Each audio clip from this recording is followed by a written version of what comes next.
What's up guys, today we're going to take a look at these headphones which need an ear muff replacement. The model is a Bose QC25, but it works the same way for the other models as well. Without further ado, let's dive in. As you can see, you can't just pull the cushions off like with other headphones, and I assume that you've already tried that, and that's why you landed on this video. Please don't just rip them off, because you might damage the little hooks which are holding them in place. Instead, you want to peel them off nice and slowly. In my case it works very well, because the glue is already old and brittle.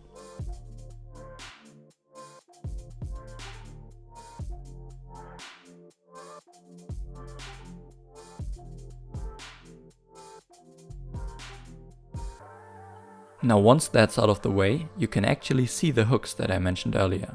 There are 9 of them in total. Next, we need to remove the inner ring that is still kept in place by the little hooks. I gently lift it up and twist it a bit, until it pops out.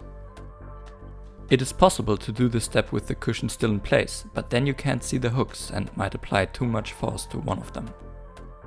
I take the new cushions out of the box and continue by removing the thin protection pads on both sides. You can see there's a lot of dirt in there, so I clean the insides with some alcohol and a piece of fuss-free cleaning paper. Once everything is nice and clean, I insert the new protection pads and gently press them into position.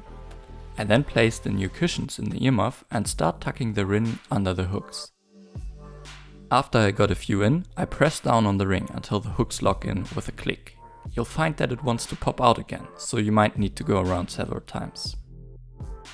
After installing the second ear pad and making sure that all the hooks are visible above the flexible ring, we want to get the ring into its final position. Some of the hooks are only partly overlapping, and that's why we need to push exactly here in order to move it just a tiny bit more to the outside, so it perfectly sits where it's supposed to be.